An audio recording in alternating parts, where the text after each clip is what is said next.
In an abandoned LA church, 19-year-old Nicholas Clark lies asleep amidst his makeshift bedding. He wears only an unbuttoned cardigan and jeans.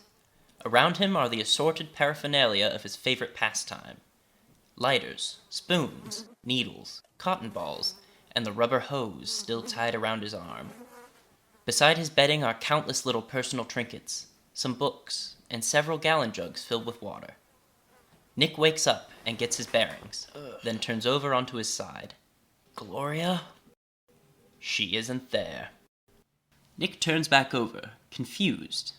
He lies there for only a moment before... What? Drawn to the noise, he slowly gets up and wanders around the room. Following the sounds, he stumbles out into the church, which has been converted into a drug den. He finds himself on the upper level, so he leans over a railing and looks down into the church, only to see that it's completely abandoned.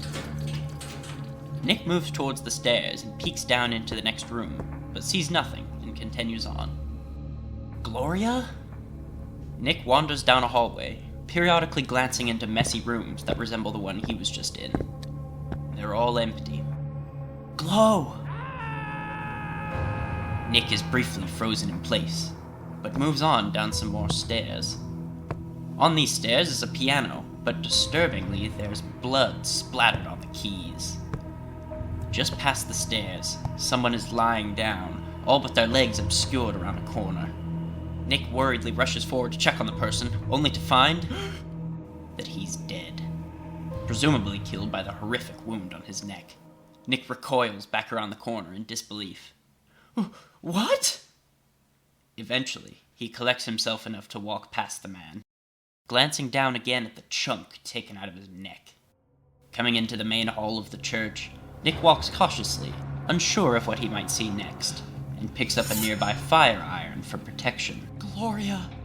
Nick moves farther in, entering the aisle between the pews, where he sees a woman in her underwear down on her knees, preoccupied with something on the floor. Oh, thank God.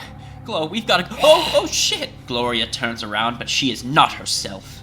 Her face is covered with blood, and she's been eating the face of a dead man, lying on the floor in front of her. Her eyes are inhuman, completely glazed over. Jesus! Nick falls backward and looks up at Gloria as she walks toward him.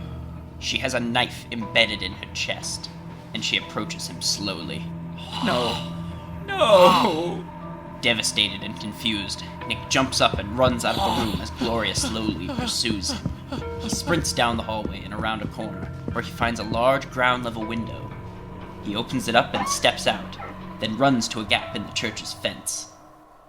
Looking back toward the church, Nick sprints away at full speed, completely disoriented and dizzy. Gloria was nowhere to be seen after he rounded the corner. When he finally stops to catch his breath on the side of the road, he's snapped out of his discombobulation by a man riding a motorcycle whizzing past him. Before he has any chance to further process what's going on, he's hit by a car. Holy shit! As Nick comes to, he begins to absorb everything that's happening around him. We now see this isn't some post-apocalyptic hellscape. No. For everyone but Nick, this is still just an average day in LA.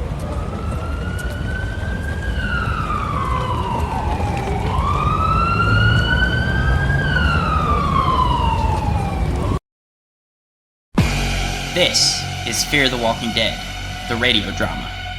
Today's episode is sourced from Season 1, Episode 1, Pilot, which was directed by Adam Davidson and written by Robert Kirkman and Dave Erickson.